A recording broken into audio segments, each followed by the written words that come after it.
Tingkatkan tekad, kuatkan hati. Negeri ini memanggilmu kawan. Belajar bergerak berbagi untuk negeri.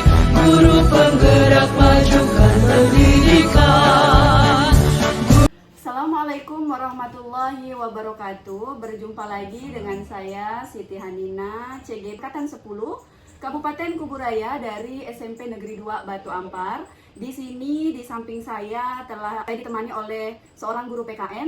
Namanya adalah Chen Samijono. Beliau adalah guru PKN di SMP Negeri 2 Batu Ampar ini. Selamat pagi Bapak. Pagi Bu. Oke, apa kabar hari ini Bapak?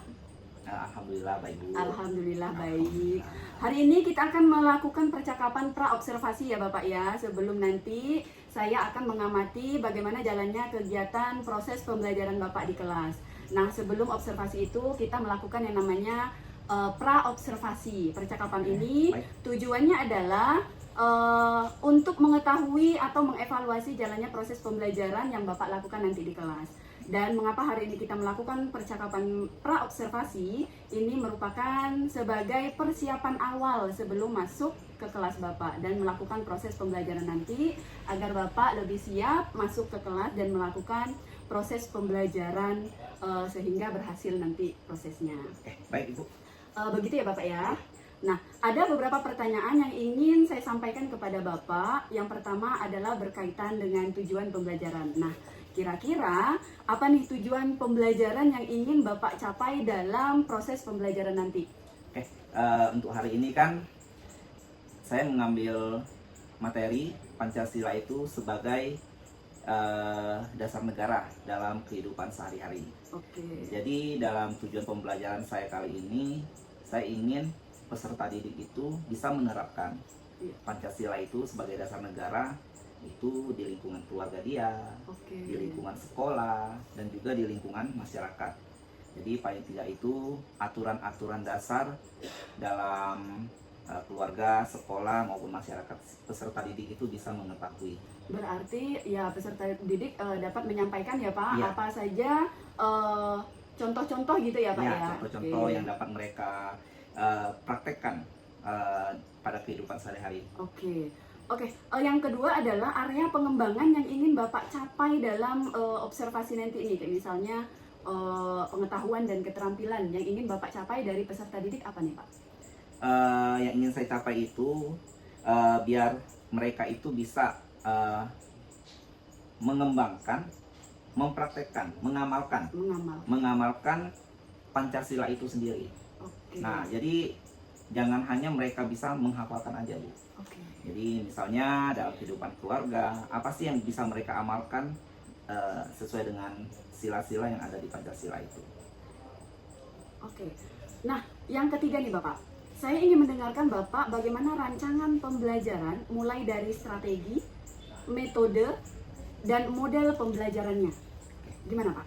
Strategi yang saya gunakan adalah berdiferensiasi konten. Nah, berdasarkan kesiapan siswa yang diintegrasikan dengan pembelajaran sosial emosional. Terus Bapak? Jadi mereka nanti itu istilahnya itu bisa melihat video dan mereka bisa mempraktekkan dari berdoa. Nah, jadi kemudian saya akan melakukan pembagian kelompok. Dibagi juga ya Pak? Dibagi kelompok. Jadi dalam kelompok itu mereka bisa diskusi.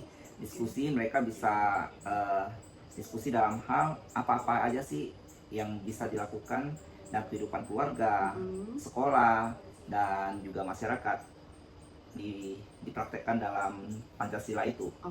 Nah, jadi modelnya itu adalah inquiry based learning. Metodenya Pak gimana?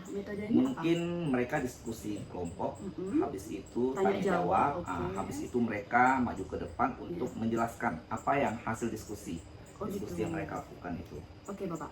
Pertanyaan keempat Bapak, media pembelajaran yang Bapak gunakan nanti nih pada saat proses pembelajaran?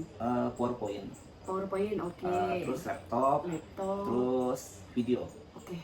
Berarti itu yang akan menunjang Bapak nanti ya? Terus nanti akan saya, biar tujuan pembelajaran ini bisa tercapai, nanti ada tugas di kelompok itu. LKPD. Jadi ada lembar kerja peserta didik itu, jadi mereka bisa mengerjakan. Oke, baik. Kita ke pertanyaan kelima ya Bapak. Nah, kira-kira kapan nih Bapak mau melakukan observasi atau proses pembelajaran ini? Di hari Kamis. Kamis, jam berapa Kamis Pak? jam ketiga keempat di kelas 8C. Oke, baik. Nah, setelah melakukan observasi kelas, untuk percakapan selanjutnya itu sebenarnya nanti ada yang namanya pasca observasi Pak. Nah, pasca observasi ini nanti akan didampingi juga oleh pengajar praktek saya, namanya Pak Adventus. Boleh. Nah, kita ke pertanyaan ke-6 ya Pak. Ini adalah pertanyaan terakhir nih Bapak. Oke. Apa yang Bapak dapatkan dari percakapan kita hari ini? Paling tidak saya bisa mengetahui sistem, Sistem. terus metode pembelajaran yang sesuai dengan materi yang saya sampaikan. Jadi paling tidak kita bisa melihat siswa itu cocoknya di metode pembelajarannya seperti apa. Oke, berarti dapat gambaran gitu Pak Dapat ya? gambaran, ya. Oke. Jadi siswa itu bisa melaksanakan proses itu seperti apa. Oke. Nah, jadi sistem itu terstruktur gitu, Bu. Oke, baik. Terima kasih banyak Bapak bincang-bincang kali ini dengan saya. Sampai ketemu lagi di kelas nantinya. Setelah dari kelas nanti akan kita adakan bincang-bincang terakhir namanya pasca observasi. Itu Boleh. nanti akan didampingi sama Pak pengajar praktek saya. Sebelumnya saya ucapkan terima kasih Bapak sudah berbagi dan saya doakan semoga observasi nanti sukses berjalan sesuai dengan Amin. apa yang Bapak rencanakan. Oke, baik, Bu. Terima kasih Bapak. Assalamualaikum warahmatullahi wabarakatuh. Waalaikumsalam. Selamat pagi.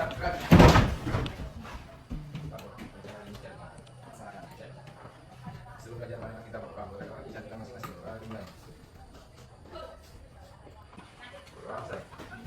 Selamat pagi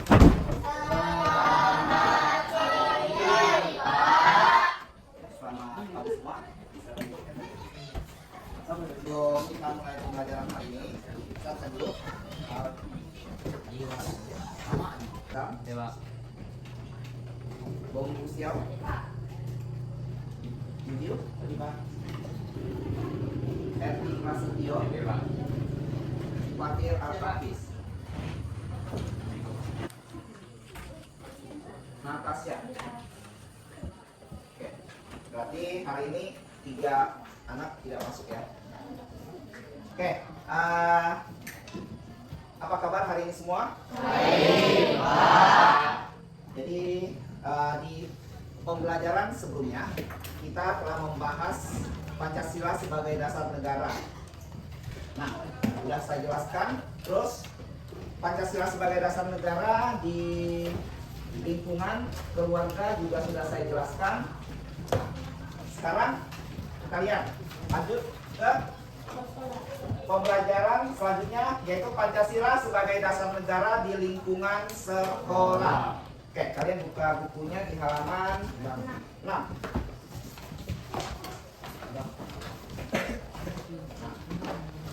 Kita lihat seperti halnya di keluarga. Nah, di sekolah juga ada aturan dasar. Seperti yang pernah saya jelaskan, arti dari Pancasila adalah 5 aturan dasar ya, atau wali peserta didik. Nah, seperti yang kalian ketahui, nah selain di rumah, di sekolah juga ada aturan dasar. Nah, di aturan dasar ini yaitu berupa apa? Kalau aturan di sekolah, tata tertib. Ya, ini disepakati dulu. Nah, jadi nanti pihak sekolah itu buat rapat dan buatlah di rapat itu tata tertib yang jalankan kedisiplinan di kelas supaya kelas disiplin. Kemarin kita sudah buat apa? Aturan yang disebut dengan kesepakatan kelas. Masih ingat kesepakatan kelas yang kita buat dulu? Apa aja? Kesepakatan kelas yang telah kita buat. Ya, terus tidak boleh ribut. Ada yang bisa bantu dulu? Kebersihan kelas itu harus dijaga. Sama kalau mau izin ke toilet atau WC, yang laki-laki mana? Bisa?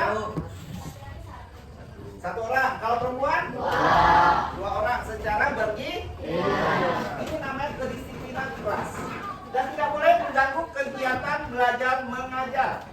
Nah, ya jangan ganggu kawannya. Supaya kenapa? Pembelajaran kita itu bisa kondusif. Ya, ini yang dimaksud dengan kedisiplinan kelas. Nomor 3, Sarah. Udah, ini urban gadget nih. Nih, Nabila, apa? Nomor 3.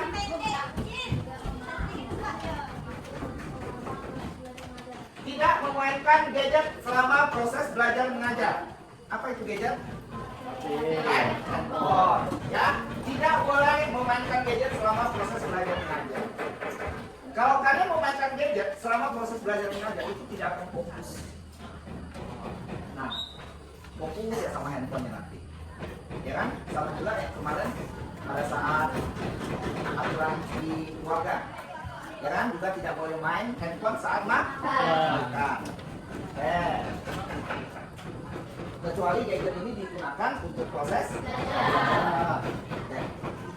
nomor 4 ya. Penghormatan terhadap guru dan staf. Nah, ini nih saya mau tanya dulu nih. Apa kebiasaan baik yang diterapkan di SMP Negeri 2 Menyalami dulu, menyapa, memberi salam, ya, saat ketemu, ya. Nah, ini kebiasaan baik yang harus kalian jalankan. Nah, mungkin pertama-tama itu malu, karena sudah terbiasa, itu akan menjadi sebuah kebiasaan yang baik untuk kita. Kenapa? Nah, agar kita di sini diajarkan untuk menghormati yang lebih tua atau yang senior, ya, kita saling menghormati. Nah, nomor 5, dekat. Pembersihan dan kebersihan lingkungan sekolah. Setiap pagi sebelum memulai pembelajaran, memungut sampah. Ada lagi kerja bakti, tiket ke siapa tiket hari ini? Oke, udah bersih semua ya. Nah, itu lihat tuh, satunya dalam tong sampah. Oh, ada yang belum tiket. Siapa yang belum tiket hari ini? Hah? Radit tak tiket hari ini? Lupa. Ini harus dijalankan nih. Nanti Radit sebelum pulang itu dibersihkan ya. Nah, sampah-sampahnya dibuang. Udah kerja dah? Udah kelihatan dah?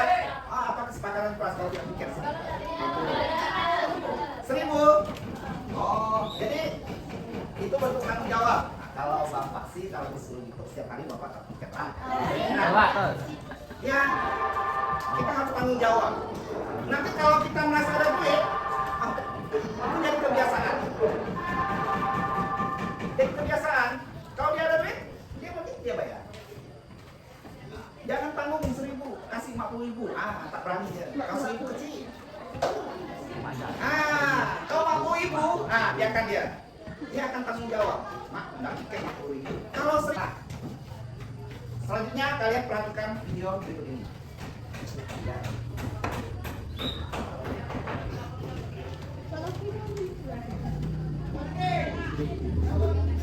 Kalian lihat contohnya ya.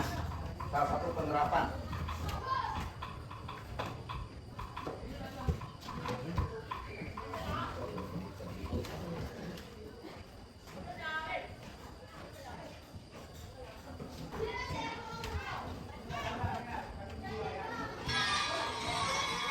Waktu istirahat pun tiba.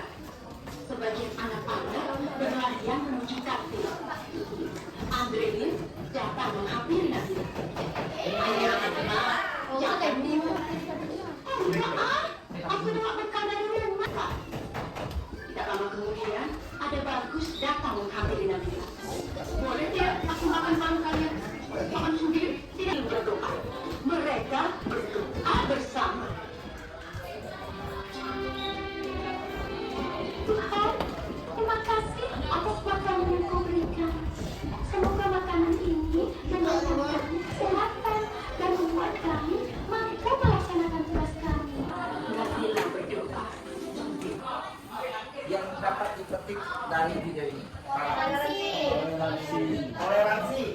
lagi? Saling berbagi. Apa lagi? Saling menghormati. Nah, itu kalau kalian terapkan di sekolah, ada nggak yang menerapkan seperti itu? Ada? Ada?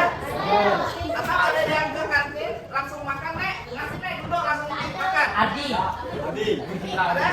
Ada yang sebelum makan tak berdoa kan sini? Di video ini kita diajarkan penerapan Pancasila sebagai dasar negara di sekolah. Menerapkan sila keberapa, Nabila? Ke-1, yaitu ketuhanan yang Maha Esa. Walaupun mereka berbeda-beda agama, ada yang beragama Kristen Protestan, ada yang beragama Hindu, ada yang beragama Islam, mereka duduk satu meja. Mereka berdoa sesuai dengan keyakinannya. Dan makanan yang mereka bawa itu berbeda-beda dan mereka saling berbagi. Itu namanya toleransi, itu namanya saling menghormati, saling berbagi. Nah ini kadang-kadang di kantin makan sendiri-sendiri ya. Kadang-kadang ada yang tak jajan, yang ngeliatin ya makanan cuma makan. Ya, ada yang seperti itu. Nah, ada ya. Ini yang harus kalian terapkan. Ya. Nah, budaya-budaya seperti inilah yang jarang kalian terapkan di sekolah. Nah, kadang-kadang Bapak lihat di kantin itu, ya, kantin diserbu semua. Serbu, ambil makan, langsung makan. Nah, segala macam. Doa aja, ada segala macam. Ya. Oke, sampai di sini untuk penerapan Pancasila sebagai dasar negara di lingkungan sekolah. Ada pertanyaan? Jelas? Oke, kalau jelas, Bapak lanjut ke nih. Penerapan Pancasila sebagai dasar negara di lingkungan masyarakat.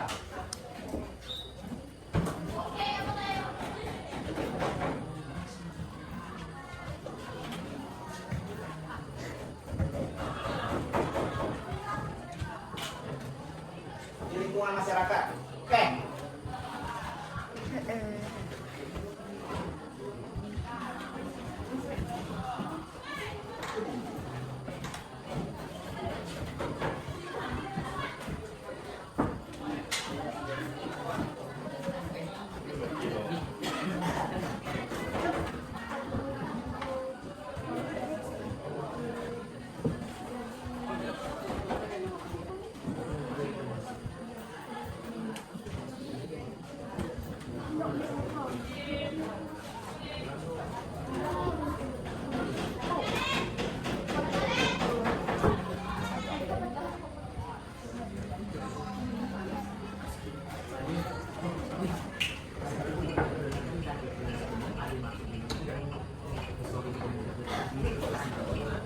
Oke.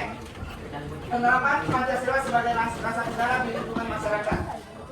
Kita lihat. Tadi sudah di keluarga, sekolah, sekarang di masyarakat. Nah, definisinya Pancasila sebagai dasar negara juga dapat diterapkan di lingkungan masyarakat. Nah, aturan yang di masyarakat itu adalah aturan yang disepakati oleh masyarakat atau warga dalam lingkup desa. Aturan di dalam masyarakat itu disepakati siapa yang buat aturannya? Kepala desa. Kepala desa sebagai pemimpin tertinggi di sebuah desa. Di bawah kepala desa ada siapa? Hah? Di bawah kepala desa? Ayo, struktur di desa. Ada yang tahu? Kita belajar dulu nih. Hah?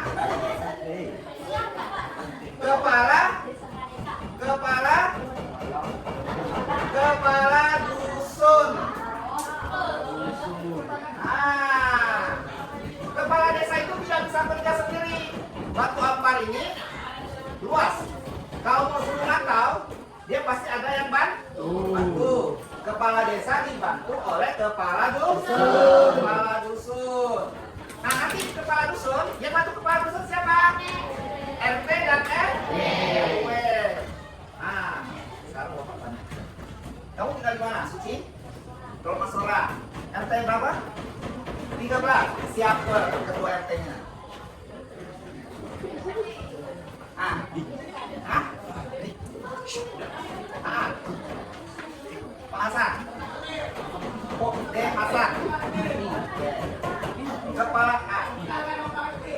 Kamu dari mana? Setia Baru. Kepala dusunnya tahu siapa?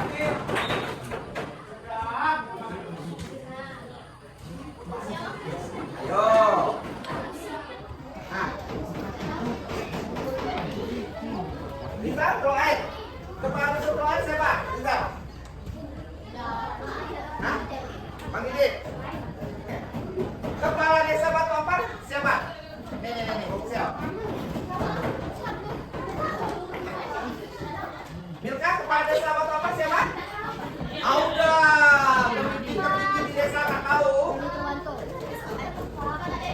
Nah, siapa? Siapa? Hah? Pak Heri Prawiranto. Ya, aduh, kepala desa sendiri tak tahu. Nah ini kalian harus tahu, aturan-aturan di sini di masyarakat itu disepakati kepala desa, kepala dusun, RT dan RW. Jangan-jangan ada yang tak tahu nih, kita tinggal di RW berapa? Tahu? Tahu? Tahu. Oke, sekarang contoh pelaksanaan Pancasila sebagai dasar negara di lingkungan masyarakat. Yang pertama, saling tolong menolong antar umat beragama. Nah, apa yang dilakukan di masyarakat? Penerapan di nomor 1. Kasih contoh ke Bapak. Hah? Saling tolong menolong antar umat beragama. Yang keras. Ayo. Kalau ada bersedekah di sekolah, saling tolong menolong. Infak termasuk kan? Infak termasuk. Nah, kalau di masyarakat tolong menolongnya, gotong royong, membantu kegiatan keagamaan. Kita tidak boleh fanatik. Apapun agamanya, apapun bentuk agamanya yang ada di Indonesia, kita itu adalah harus memiliki perasaan toleransi. Kita tidak boleh, itu bukan agama saya tak boleh ditolong kegiatannya. Tak boleh seperti itu. Karena kita memiliki semboyan negara. Bhinneka Tunggal Ika. Artinya apa? Oke. Kedua, melakukan tugas kemanusiaan. Melakukan tugas kemanusiaan apa? Kalau ada yang sakit, kalian kalau ada sakit, kalau tak bisa ke rumah sakit kalian, bantu apa? Bantu doa, selain bantu doa. Bantu kan. Bawa dia ke dokter, kalau tidak bisa jalan, suruh dokternya ke tugas kemanusiaan. Kalau dia jalan apa? Pindah alam sana. Kalau meninggal yang harus Bukan. harus bantu.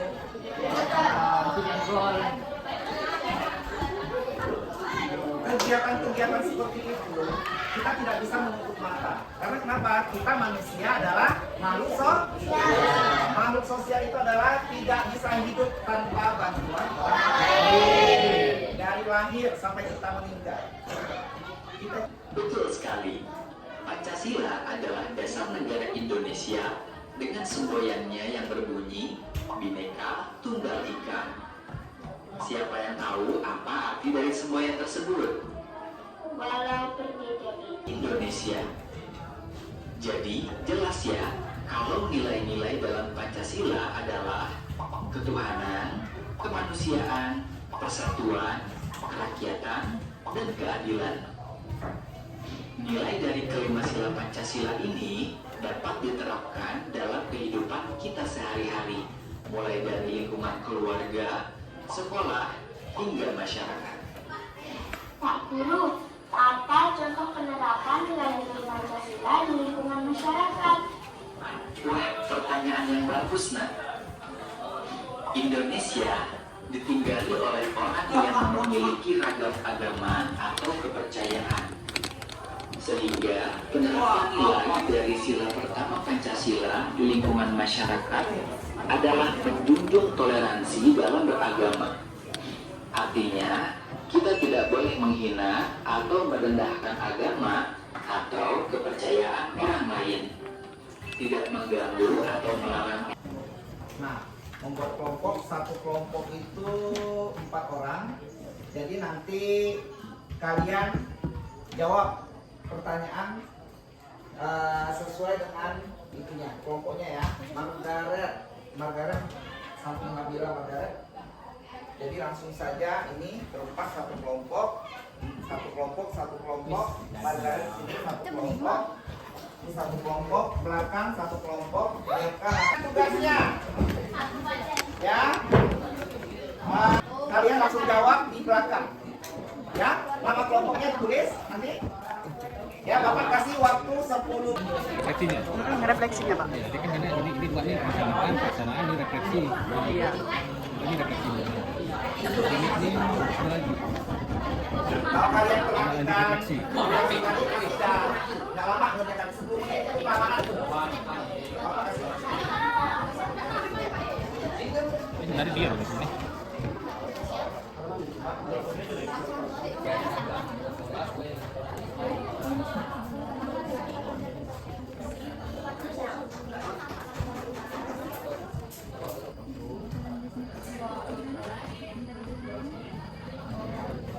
Saya maju ke depan, bacakan hasil. Ya, satu orang mau tukar. Ya, tukar maju.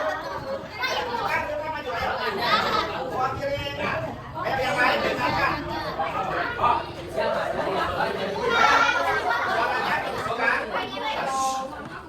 Dengarkan, temannya hasil diskusi kelompok MK.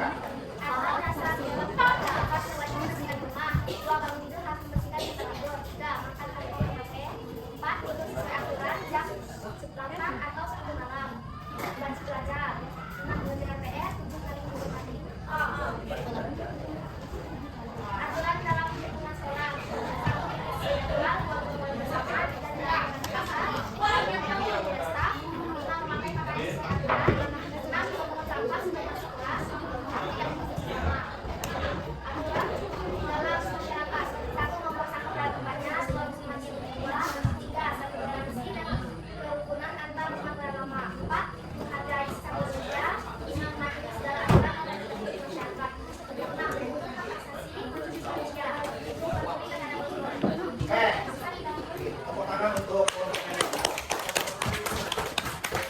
Siapa lagi?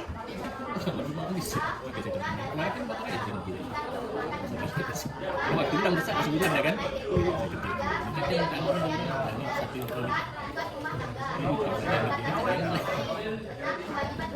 Jadi Pak pengetahuan buat dia. Belajar. Sedikit. Belajar kan Pak?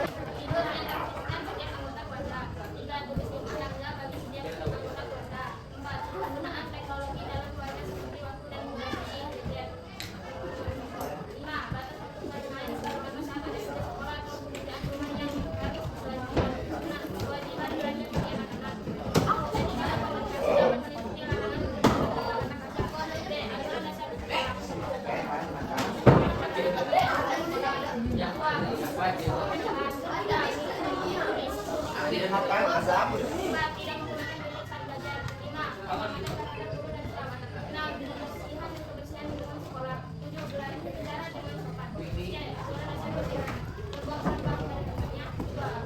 Lomba makan kan?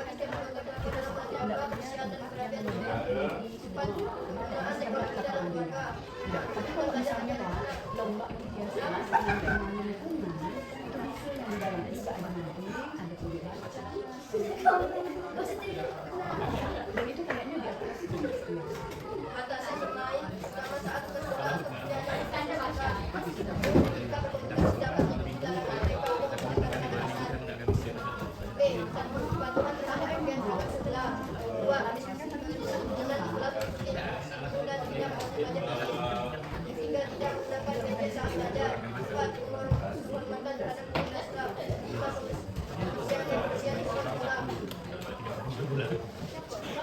Nah, menerapkan pola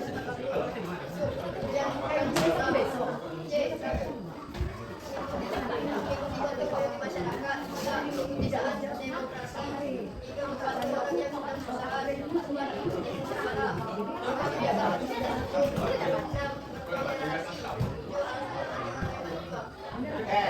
berikan tepuk tangan untuk kelompoknya Aldi. Mohon perhatian. Jadi pada dasarnya,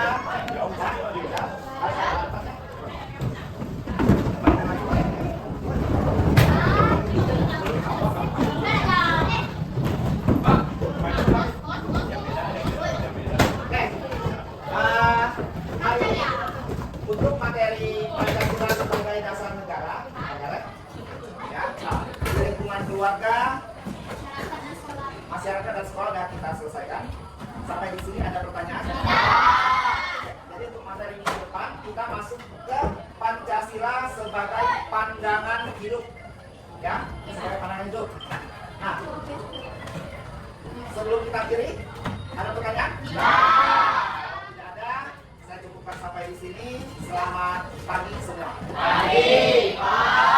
Assalamualaikum warahmatullahi wabarakatuh. Berjumpa lagi dengan saya Siti Hanina sebagai guru BK di SMP Negeri 2 Batu Ampar, dan saya juga sebagai calon guru penggerak angkatan 10 Kabupaten Kuburaya tahun 2024. Kali ini saya tidak sendiri, saya bersama pengajar praktek saya yaitu Pak Adventus Tarwoco, dan rekan sejawat saya ini adalah guru PKN di SMP Negeri 2 Batu Ampar yang bernama Pak Chen Samidono SPD. Assalamualaikum Pak Adven. Waalaikumsalam Ibu. Apa kabar Pak? Luar biasa Bu Kajeri. Alhamdulillah. Selamat pagi Pak Chen. Pagi. Gimana kabarnya Bapak? Luar biasa. Alhamdulillah ya. Nah, Pagi ini sengaja kita berkumpul di sini dengan tujuan untuk membuat pasca observasi. Pasca observasi ini adalah menanyakan berkaitan dengan proses pembelajaran yang kemarin kita observasi ya Pak Chen ya. Nah, tujuannya adalah untuk mengevaluasi proses pembelajaran tersebut. Nah, observasinya sudah kita lakukan Bapak, itu di tanggal 5 September kemarin. Ini videonya ya Bapak ya. Terima kasih Bu. Iya. Saya lihat, ya. Iya, silakan Bapak. Kemarin itu bertepatan di hari Kamis kita melakukannya. Jadi sebelum hari ini tuh kemarin Kamis di tanggal 5 September. Nah, ada beberapa pertanyaan Bapak Chen untuk Bapak yang ingin saya tanyakan. Yang pertama itu adalah bagaimana nih Pak perasaannya setelah observasi, dan kebetulan kemarin yang diobservasi itu kan ada saya, ada kepala sekolah juga di situ. Bagaimana perasaan Bapak pada saat ada 2 orang yang masuk ke dalam kelasnya Bapak gitu? merasa tegang sedikit sih, saya agak nervous kan. Agak nervous ya Pak ya? Kebetulan kepala sekolah sama wakil kurikulum lagi nih, ya kan? Nah, jadi tapi itu kita tetap jalankan dengan semangat, antusias anak-anak pun luar biasa. Oke. Yang kedua, Bapak ini berkaitan dengan area pengembangan. Area pengembangan yang dilakukan Bapak pada saat proses pembelajaran kemarin, kan sebelumnya kita sudah melakukan pra-observasi ya Bapak ya. Nah, di situ kita ada menuliskan area pengembangan apa yang ingin Bapak lakukan di dalam kelas nanti. Boleh dari langkah-langkah membuat modulnya, atau mungkin area pengembangan dari pengetahuan dan keterampilan siswanya. Nah, itu boleh diceritakan Bapak? Kalau dilihat dari situ, kemarin itu saya membentuk tim mereka untuk berdiskusi kelompok supaya mereka bisa saling bertukar pikiran. Apa sih materi yang kita sampaikan itu biar tujuan pembelajaran itu bisa tercapai. Oke, berarti ada 2 yang Bapak ini kan, pengetahuan sama keterampilan ya Bapak. Kalau keterampilannya berarti dari diskusi dari kelompok. Mereka, ya Oke. betul. Kalau pengetahuannya Bapak? Mereka itu menulis atau memberikan contoh untuk istilahnya itu Pancasila itu sebagai dasar negara itu di 3 lingkungan. Oh, di 3 lingkungan. Lingkungan masyarakat, lingkungan sekolah, dan keluarga itu sendiri. Ya. Oke, berarti waktu itu pembelajarannya ada PPT juga ya PPT, Bapak ya? ya. Ya, ada PPT, terus dibagi juga kelompoknya. Nah, sejauh ini area mana nih yang menurut Bapak berhasil, atau adakah tidak berhasil Bapak? Pada saat diskusi sih mereka oke ya, saya lihat mereka antusias, proaktif. Cuma pada saat mereka memaparkan di depan tuh Pak, mungkin kondisinya itu agak tegang. Oh, Pada saat saya bagi kelompok itu kan emang kita itu acak. Biasanya kan kita anak-anak itu oh yang saya mau ini. Jadi mereka udah terbiasa. Jadi tujuan saya itu supaya mereka itu bisa dengan kawan-kawan yang baru mereka itu bisa terbiasa gitu. Berarti mungkin karena tegang ini menjadikan salah satu siswa atau beberapa siswa yang kurang aktif begitu ya Pak? Iya betul. Oke. Karena mungkin mereka itu tidak terbiasa dalam Kelompok tersebut. ya. Oke. Kalau menurut Bapak idealnya idealnya Bapak itu seperti apa sih murid di dalam kelas Bapak?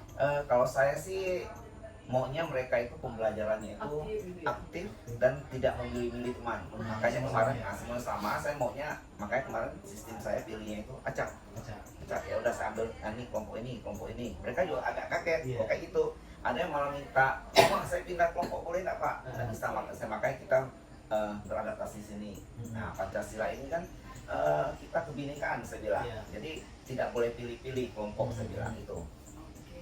Kalau kita skalakan nih Bapak nih proses pembelajaran kemarin 1 sampai 10. Proses pembelajaran Bapak itu ada di angka berapa Bapak? Boleh saya lihat 8 boleh lah. 8 boleh ya. Boleh lah. Berarti maksimal targetnya itu 10 belum tercapai karena tadi ada anak yang kurang semangat, masih belum aktif. Itu kalau menurut Bapak mungkin karena pemilihan kelompoknya, jadi mereka agak kurang semangat belajar gitu ya Bapak ya. Nah menurut Bapak dengan masalah itu kira-kira nih kedepannya tuh Bapak pengennya seperti apa? Kalau saya lihat lebih serunya biar mereka tidak tegang atau gimana, saya pengennya itu nanti buat sejenis kuis. Jadi bisa kita bentuk misalnya kelompok ini ayo maju, mereka bisa berpikir. Saya kasih pertanyaan ini, mereka jawab. Yang pertama maju, jawab ya. Nomor 2 maju, jawab gitu. Jadi kita kasih skor di situ. Nah, itu merupakan tantangan mereka gitu. Oke, berarti itu rencana kedepannya ya Bapak. Soalnya kan kalau kemarin kelompok itu ada kelebihan, ada kekurangannya juga. Kalau kelompok mungkin karena mereka tidak proaktif, yang mengerjakan itu dari satu kelompok kan ada 4 orang. Nah, misalnya ada yang mengerjakan cuma 2 orang atau 3 orang karena yang satu itu tidak cocok, ya kan? Nah, kalau kita pakai sistem kuis ke depan, mereka itu ini skor loh untuk kelompok kita, jadi harus mereka juga ikut berpikir di situ. Jadi bagian kamu jawab ini, jadi aktif mereka. Itu salah satu cara ya Pak ya. Adakah cara lain yang mungkin bisa terpikirkan oleh Bapak bagaimana mengatasi agar anak itu bisa aktif di kelas begitu? Kita sekarang kalau bisa itu mengajak mereka itu belajar sambil bermain sesuai dengan tema atau materi yang kita sampaikan. Oke, berarti sudah ada lagi Bapak? Itu aja sih menurut saya sih. Oke, itu aja. Saya ingin bertanya lagi nih Bapak, kira-kira kan tadi Bapak bilang ada beberapa anak yang kurang aktif. Adakah dari rekan sejawat Bapak yang menurut Bapak di kelasnya itu aktif anak-anaknya begitu? Ada tidak kira-kira? Contohnya misalnya ibu siapa atau bapak siapa begitu? Kalau dari kawan-kawan sejawat saya sih yang mengajarkan ini udah kita emang anak-anak ini yang aktif dan tidak dari kelas 7 itu udah kelihatan. Nah, ada sih beberapa, soalnya tipe-tipe anak itu kan tidak sama. Nah, ada. Berarti ada ya teman atau rekan sejawat Bapak yang memiliki kalau misalnya di proses pembelajarannya itu anaknya itu aktif semua begitu ya? Ada ya? Ada, alhamdulillah. Berarti dengan adanya teman yang seperti itu, apa yang ingin Bapak lakukan untuk misalnya kemarin di pembelajaran saya ini kurang aktif nih Bu, gimana ya Bu caranya bikin anak saya ini aktif begitu? Adakah suatu keinginan begitu ya Bapak ya untuk bisa sharing ya? Oh iya bisa. Kalau misalnya nih kalau emang kok di pembelajaran saya anak ini lain, pembelajaran guru itu kok enak, kelihatannya nyaman kan? Bisa aja saya minta ilmunya, minta konsep untuk menangani anak seperti ini gimana gitu. Bisa. Kira-kira kapan itu Bapak mau lakukan ketemu sama guru tersebut gitu? Untuk bertemu nanti biasanya kan kita setiap Sabtu itu ada sharing. Nah, di situ bisa kita diskusikan. Berarti Sabtu besok ya Bapak ya. Oke. Berarti bisa ditarik kesimpulan ya Bapak bahwa anak kemarin itu kurang aktif karena tegang yang pertama, mungkin karena adanya kepala sekolah, terus ada saya juga di situ gitu kan. Nah, untuk mengatasi itu Bapak akan sharing ke teman tadi atau mungkin mengubah strategi pembelajaran. Dan saya berharap itu bisa Bapak lakukan sesuai dengan jadwal yang Bapak tadi bilang bahwa hari Sabtu mungkin akan sharing ke temannya, begitu ya Bapak ya. Saya tunggu kabar baiknya Bapak. Baik Bu. Terus terima kasih banyak karena sudah berbincang-bincang. Saya banyak juga mendapatkan pengalaman dari Bapak tentang perbincangan ini. Kedepannya boleh kita ketemu lagi untuk bisa sharing lagi bagaimana Bapak menyelesaikan masalah yang tadi itu. Oke. Baik, terima kasih Ibu Hanina dan Pak Chen, Pak. Ya, saya berterima kasih sekali karena bisa berjumpa dengan Bapak ini yang guru hebat, ya kan. Dalam pembelajaran yang sudah Bapak jelaskan tadi, sebelumnya Pak, saya izinkan saya untuk memberikan umpan balik dulu ya Pak ya. Memberikan umpan balik mengenai proses percakapan yang sudah dilakukan Bu Hanina dengan Pak Chen mengenai langkah pasca observasinya Pak ya. Nah, sudah cukup baik. Saya mohon maaf memberikan umpan balik mengenai tadi keaktifan siswa Pak. Nah, jadi memang suatu keputusan yang sulit bagi seorang guru Pak untuk memberikan suatu inovasi pembelajaran, ya kan? Karena biasanya cenderung memang benar pembelajaran yang merdeka itu semuanya diserahkan kepada siswa untuk menentukannya, ya. Tapi terkadang ada hal-hal yang memang itu ada sedikit mungkin bisa dikatakan bertentangan Pak. Contoh tadi kan sebenarnya memang bagus anak itu memilih kelompoknya, ya kan, memilih kelompoknya memang bagus. Namun ternyata kalau semua milih sendiri-sendiri maka mereka tidak akan mengenal teman yang lainnya, ya kan. Akhirnya elemen profil belajar Pancasila yaitu berkependidikan global tidak akan bisa menyentuh, ya kan, tidak akan bisa menyentuhnya. Nah, jadi keputusan yang tepat mungkin untuk Pak Chen karena sudah memberikan inovasi bahwa dalam membentuk pembelajarannya diskusi kelompoknya diacak oleh Bapak sendiri kan. Nah, sebagai langkah untuk ya Bapak tujuannya benar supaya anak sesama anak itu bisa saling mengenal, ya kan.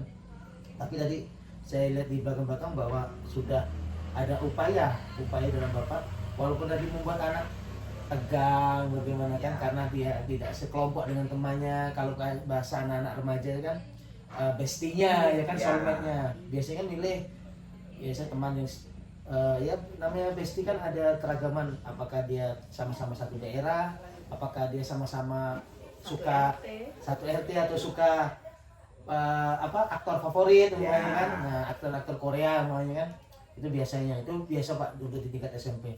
Tapi tadi sudah saya rasa sudah langkah yang tepat untuk Pak Chen untuk membentuk itu semua, karena memang tujuannya tadi adalah kalau di sana Pak pembelajarannya Pak, tujuan pembelajarannya untuk istilahnya itu tujuan pembelajaran supaya mereka itu bisa menerapkan contoh. Iya, kan menerapkan contoh Pancasila itu sebagai dasar negara di lingkungan tiga lingkungan itu. Ya. Itu kan. Jadi memang benar Pak. Ya kan, dia bisa jadi temannya sekelompoknya beda lingkungan, ya kan, bisa jadi teman sekelompoknya jauh dari rumah, tidak bertetangga lah umpamanya kan. Jadi dengan Bapak mengacak seperti itu membuat ya siswa biar saling mengenal sebenarnya. Ya. Tapi memang akan jadi PR bagaimana sih kok siswa malah jadi tegang, ya kan. Itu akan jadi PR bagi semuanya. Tapi tadi sudah Bapak memberikan solusinya, ya. Mungkin itu saja Pak Chen, mohon maaf saya memberikan umpan balik, ya kan, kita sama-sama saling sharing diskusi Pak ya. Di samping itu tuh ada minusnya kalau mereka pilih kelompok sendiri Pak. Iya, soalnya kadang-kadang mereka itu memilih yang mohon maaf dalam tanda kutip yang pintar-pintar. Sisanya itu nanti kan yang kurang itu kan kelihatan timpang sekali. Iya betul Pak, iya betul. Makanya timpang sekali nanti. Iya, makanya itu tadi kemerdekaan belajarnya ternyata juga bisa terbentur dari ini dengan kemauan siswanya ternyata maunya yang bagus semua nih. Bagus semua. Akhirnya yang namanya anak-anak kan, mereka mau nilai bagus, ya ambil anak-anak bagus. Dia tidak kerja. Dia tidak kerja. Biasa seperti itu aja ya. ujung-ujungnya yang nggak pinter nih minder. Minder ya. Kami ini dapat yang kayak gini, macam mana dia? Iya. Seperti itu. Betul Pak. Ya. Mungkin itu juga bagi contoh pembelajaran bagi kita semua Bu. Iya, betul. Saya, Ibu maupun yang untuk nonton nanti ini Pak ya kan. Yang pasti saya ucapkan terima kasih Pak Chen sudah berbagi ilmu juga, berbagi cerita juga bagi kita kan. Mungkin itu saja Pak Chen, Mbak Nina yang sudah saya sampaikan. Terima kasih. Terima kasih Pak umpan baliknya. Terima kasih sarannya juga. Benar kata Bapak bahwa ini memang menjadi sebuah pembelajaran juga untuk kita ke depannya agar proses pembelajaran kita itu jauh lebih baik ke depannya begitu. Baik, terima kasih Pak. Terima kasih Pak Chen sudah membersamai kita kali ini. Sekian dari video pasca observasi. Wassalamualaikum warahmatullahi wabarakatuh. Waalaikumsalam.